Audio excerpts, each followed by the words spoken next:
So hello learners, మీలో APR సెట్కి ఎవరైతే ప్రిపేర్ అవుతున్నారో వాళ్ళు సెక్షన్ 1కి సంబంధించి జనరల్ స్టడీస్ ఉంది కదా. సో ఆ సెక్షన్ 1కి ఎలా ప్రిపేర్ అవ్వాలి అనే దాని మీద ఈ వీడియో అనమాట. సో దీని మీద మీకు ఇంట్రెస్ట్ ఉంటే కనుక మీరు ఆన్లైన్ కోర్స్ కూడా చేయొచ్చు, డిస్క్రిప్షన్లో లింక్ ఉంటుంది. ఓకే, సో ఒక విషయం మీరు అర్థం చేసుకోవాలి. మీరు ఇలాంటి ఎగ్జామ్ ఫస్ట్ టైం రాస్తే కనుక ఆ విషయం ఏంటంటే, ఈ సెక్షన్ 1 ఏదైతే ఉందో ఏపీఆర్ సెట్లో, ఇది మీకు యూజీసీ నెట్ ఇంకా ఏపీ సెట్ లాంటి ఎగ్జామ్స్లో కూడా దీని టాపిక్స్ సేమ్గానే ఉంటాయి. కాకపోతే అక్కడ పేపర్ 1 అని వస్తుంది, ఇక్కడ సెక్షన్ 1 అని వస్తుంది, సెక్షన్ ఏ అని కానీ అలాగ వస్తుంది. ఓకే, అదే డిఫరెన్స్. అండ్ టాపిక్స్ వచ్చి ఆల్మోస్ట్ సేమ్ ఈ 3 ఎగ్జామ్స్లో కూడా. అయితే డిఫరెన్స్ ఏంటంటే లెవెల్ ఆఫ్ క్వశ్చన్ అనేది డిఫరెన్స్, అంటే క్వశ్చన్ అడిగే విధానంలోనే డిఫరెన్స్ ఉంటుంది. ఓకే, టాపిక్స్ సేమే. అండ్ ఒకసారి ఎవరైతే కొత్తగా ప్రిపేర్ అవుతున్నారో వాళ్ళకి అర్థం అవ్వాలి కాబట్టి స్ట్రక్చర్ చెప్తాను. ఈ ఎగ్జామ్లో 2 సెక్షన్స్ ఉంటాయి. సెక్షన్ ఏలో రీసెర్చ్ అండ్ జనరల్ స్టడీస్ ఉంటే దాని నుంచి 70 క్వశ్చన్స్ వస్తాయి. సెక్షన్ బిలో మీ పీజీ సబ్జెక్ట్ నుంచి 70 క్వశ్చన్స్ వరకు వస్తాయి. అండ్ మనకి ఇందులో లెవెల్ అనేది ఎలా ఉంటుందంటే మీడియం లెవెల్ అనమాట. అంటే లో లెవెల్ క్వశ్చన్స్ కొన్ని ఉంటాయి, మీడియం లెవెల్ క్వశ్చన్స్ కొన్ని ఉంటాయి. డిఫికల్ట్ క్వశ్చన్స్ నేను ఎప్పుడు చూడలేదు ఏపీఆర్ సెట్లో. ఏదో ఎప్పుడైనా వస్తే కొన్ని రావచ్చు, కానీ అంత డిఫికల్ట్ క్వశ్చన్స్ అయితే ఏం రావు. ఓకే, అంటే మీరు కొంచెం ప్రీవియస్ పేపర్ అది ప్రిపేర్ అయ్యి కొన్ని టాపిక్స్ చూసుకుని వెళ్తే కనుక ఈజీగా పాస్ అవ్వచ్చు. ఓకే, అండ్ ఇందులో రిజల్ట్స్ అనేది ఎలాగుంటాయంటే, జనరల్ క్యాండిడేట్స్కి 50% వస్తే వాళ్ళు పాస్ అయినట్టే. వాళ్ళకి నెక్స్ట్ ఇంటర్వ్యూకి పిలుస్తారు. మరలా ఇంటర్వ్యూలో 30% దానికి అక్కడ వచ్చిన మార్క్స్కి 30% అనేది వాల్యూ ఉంటుంది. దాన్ని మళ్ళీ రిటన్ టెస్ట్లో వచ్చిన మార్క్స్ని కలిపి లాస్ట్లో వచ్చిన మార్క్ని ర్యాంక్ కింద మీకు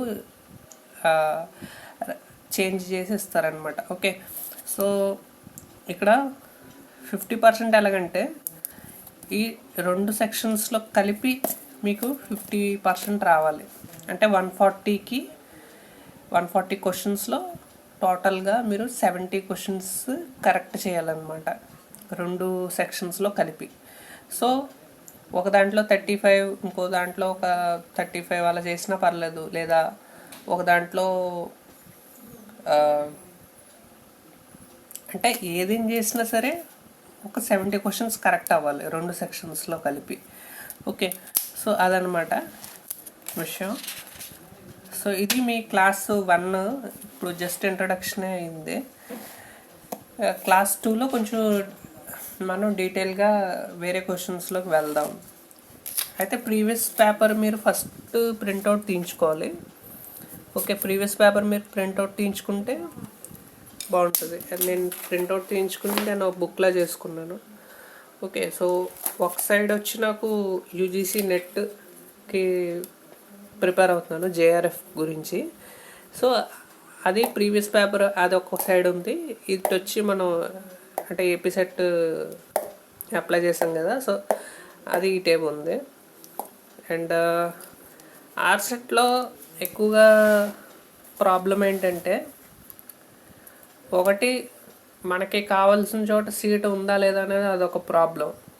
ఎక్కువ దూరం అయితే కనుక స్కాలర్షిప్ లేనప్పుడు వెళ్ళి అక్కడ ఉంటాం, ఎక్స్పెన్సెస్ అవన్నీ చాలా ఎక్కువైపోతాయి. ఓకే, అండ్ రిటన్ టెస్ట్ వరకు అయితే ఓకే, బట్ ఏంటంటే మనకి అంటే ఏదైనా మనకి దగ్గరలో ఉంటేనే సీటు, అది కొంచెం యూస్ఫుల్ స్కాలర్షిప్ లేనప్పుడు. ఓకే, సో అదొకటి విషయం. సో నెక్స్ట్ క్లాస్లో మళ్ళీ మాట్లాడదాము. అండ్ నెక్స్ట్ ఇయర్ నుంచి మనకి మ్యాక్సిమమ్ ఈ ఎంట్రన్స్ టెస్ట్ ఉండకపోవచ్చు పిహెచ్డికి స్టేట్ లెవెల్లో. ఎందుకంటే ఇప్పుడు రీసెంట్గా యూజీసీ నెట్లోనే మనకి 3rd కేటగిరీ ఒకటి వచ్చింది. అందులోనే పిహెచ్డికి సంబంధించి మనకి థర్డ్ కేటగిరీలో క్వాలిఫై అయిన వాళ్ళకి పిహెచ్డి సీట్ కూడా ఇవ్వచ్చని. సో స్టేట్ లెవెల్లో ఇలాంటి ఎగ్జామ్స్ ఉండకపోవచ్చు, లేదా మనకి ఏపీ సెట్లో కూడా థర్డ్ కేటగిరీ పెట్టచ్చు. సో ఇప్పుడు ఉన్న ఈ ఎగ్జామ్ ఎవరైతే అప్లై చేశారో వాళ్ళకి మంచి ఛాన్స్ అనమాట. ఎవరైతే యూజీసీ నెట్ కానీ ఏపీ సెట్ కానీ ఇప్పుడు వాళ్ళు ఇంకా రాయవలసిన వాళ్ళు ఉన్నారో వాళ్ళకి ఇది మంచి chance. Okay, so thank you.